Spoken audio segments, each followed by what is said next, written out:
जलवायु परिवर्तन नियमित प्राकृतिक प्रक्रिया भए पनि मानवीय क्रियाकलापका कारण हरितगृह ग्यासको उत्सर्जनमा वृद्धि भई वायुमण्डल तातिँदै जानाले पृथ्वीको तापमान वृद्धि भइरहेको छ। क्रमिक रूपमा तापक्रमको वृद्धिसँगै तीव्र गतिमा हिमालमा हिउँ पग्लने, वर्षाको समय र मात्रामा फेरबदल भई धेरै पानी पर्ने, कम पर्ने, खडेरी हुने, बाढी पहिरो वा पानीका मुहान सुक्दै जान थालेका छन्। विश्वव्यापी समस्यामा रहेको जलवायु परिवर्तनका कारण पानीको स्रोतको अभाव हुँदा नेपाली महिलाको जीवन थप कष्टकर बनेको छ।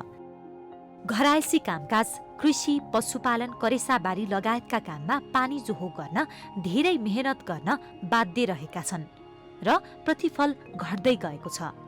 जलवायु परिवर्तनको प्रभाव विशेष गरेर प्राकृतिक स्रोतमा प्रत्यक्ष आश्रित गरिब तथा विपन्न समुदायका महिला, भौगोलिक हिसाबले पहाडी क्षेत्रमा बसोबास गर्ने समुदाय प्रताडित देखिएको छ। जलवायु परिवर्तनको असर काठमाडौँबाट करिब 40 किलोमिटरको दूरीमा रहेको ललितपुर जिल्लाको बागमती गाउँपालिका वडा नम्बर 3 मा पर्ने भैँसे र सातकन्या गाउँ पनि प्रष्ट देखिएको छ।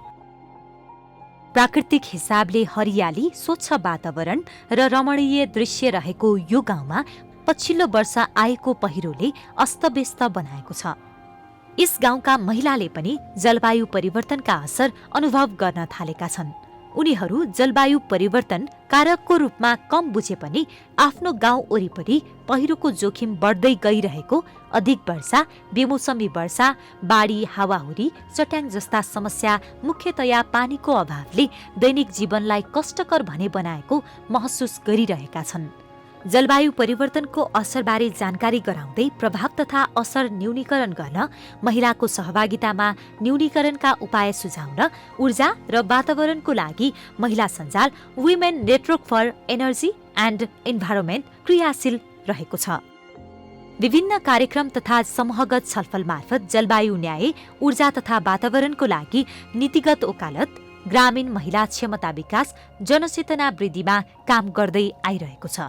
यस संस्थाले 2019 सेप्टेम्बरबाट 2021 डिसेम्बरसम्म महिलावादी सहभागितामूलक अनुसन्धान कार्य feminist participatory action research FPAR अन्तर्गत जलवायु सम्बन्धी राष्ट्रिय तथा स्थानीय तहमा भएका नीति तथा कार्यक्रमलाई सरलीकृत गर्नुका साथै जलवायु परिवर्तन के हो, यसबाट महिला बालबालिका कसरी बढी प्रभावित भइरहेका छन् र यसको असर कम गर्न सामूहिक प्रयासको बारेमा जानकारी गराउँदै आइरहेको छ।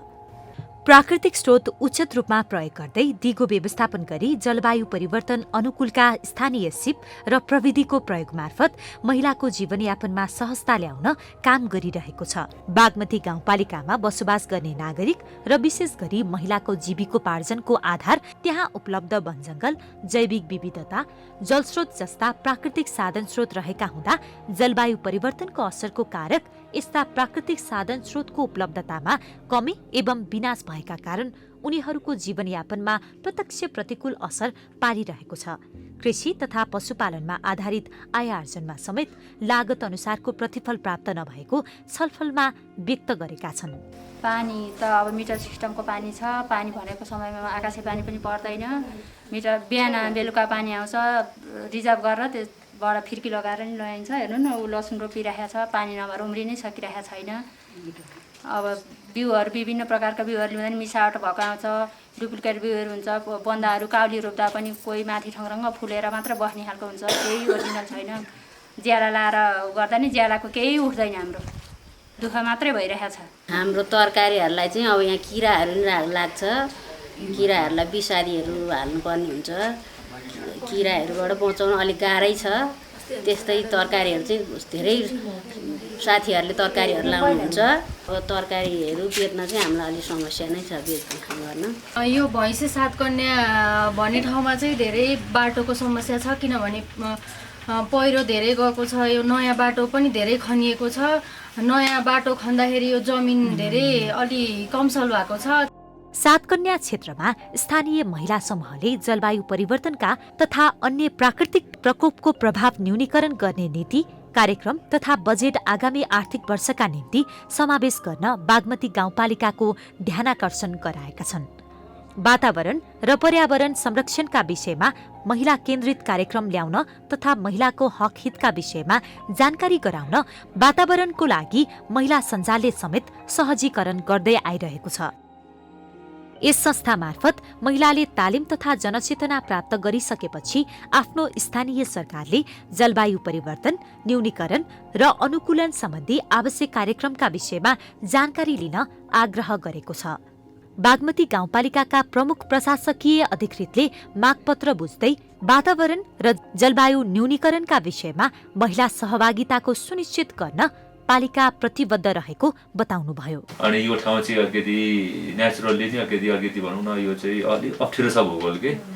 अनि यसर्थ पनि यो ठाउँमा चाहिँ बढी भूस्खलन हुने, भूक्षय हुने, पहिरो जाने डर देखिएको छ। यसर्थ पनि यसलाई चाहिँ हामीले अलिकति नियन्त्रण गर्नुपर्छ भन्ने देखिएको छ होइन। नियन्त्रण नगर्ने हो भने त हजुरहरूलाई अब असर पक्कै पनि पर्छ। आफ्नो बारी घर अब धन जनको क्षति हुने कुरा देखिन्छ होइन। अहिले अझै हाम्रो विकासको नाममा हामी चाहिँ अब घर घरमा बाटो खनिरहेछौँ है। बाटो पनि पुर्याउनु पर्छ, सडक पनि पुर्याउनै पर्यो हजुरलाई। यो कुरा सबैको माग पनि त्यो छ होइन। संस्थाले नेपालका विभिन्न जिल्लामा सञ्चालन गरेको काम र अनुभवका आधारमा जलवायु परिवर्तनका समस्यालाई न्यूनीकरण गर्न सकिने आधारबारे महिला समूहलाई जानकारी गराएको छ। सातकन्या, भैँसे तथा झाँक्री डाँडामा गएको पहिरो नियन्त्रणमा व्यक्तिगत, समुदाय स्तर, संस्थागत पहल र तीनै तहका सरकारको भूमिकाको विषयमा जानकारी गराइएको छ। संस्थाकै पहलमा संस्थागत अध्ययनका आधारमा सो क्षेत्रमा नागरिकले जलवायु परिवर्तनका कारण झेलेका समस्या समाधान गर्न संघीय सरकारको वन तथा वातावरण मन्त्रालयको अन्तर्गतको जलवायु परिवर्तन व्यवस्थापन महाशाखामा सुझाव पत्र बुझाएका छन्। यस संस्थाले लैङ्गिक समानता, जलवायु परिवर्तन महासन्धिको उद्देश्य प्राप्त गर्ने एउटा अपरिहार्य पूर्व शर्त रहेको अवस्थामा सबै पक्ष राष्ट्रको साझा बुझाइ हुनुपर्ने विषयलाई जोड दिँदै ग्रामीण क्षेत्रका महिलाहरूको महिला सहभागिता, सशक्तिकरण, क्षमता विकास र अनुकूलन कार्यक्रममा सरकार तथा सम्बद्ध सरकारवाला निकायहरूलाई एकाकार गर्दै साझा अभियान, जनचेतना वृद्धि, छलफल, बहस पैरवीमा आफ्नो उपस्थिति दरिलो बनाएको छ। जलवायु परिवर्तन भन्नाले हाम्रो अब सुक्खा पहिरो जाने, बाली नाली बिग्रिने, सुक्खा भएर सबै केही नआउने त्यस्तो हुँदो रहेछ।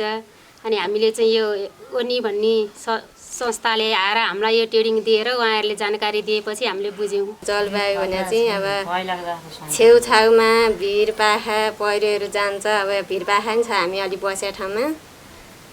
अनि अब पहिला जस्तो आमदामी हुन छोड्यो अहिले हामी बसेको ठाउँमा।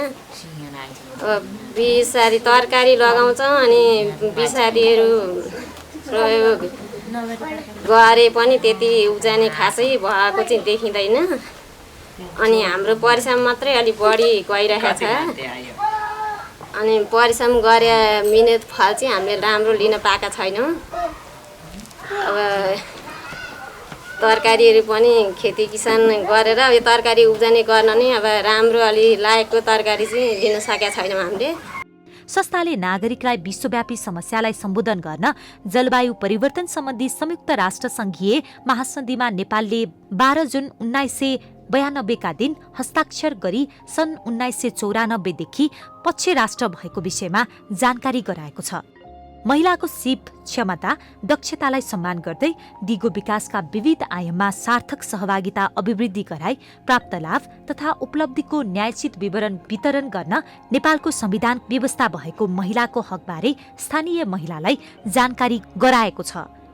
यसले जलवायु परिवर्तन सम्बन्धी सरकारले निर्माण गर्ने नीति तथा सञ्चालन गर्ने कार्यक्रमको निर्माण चरणदेखि कार्यान्वयन, अनुगमन, मूल्याङ्कनसम्म तथा प्रतिफल वितरणमा समेत महिला सहभागिता सुनिश्चित गरी लैङ्गिक उत्तरदायी बनाउन सक्रिय देखिएको छ।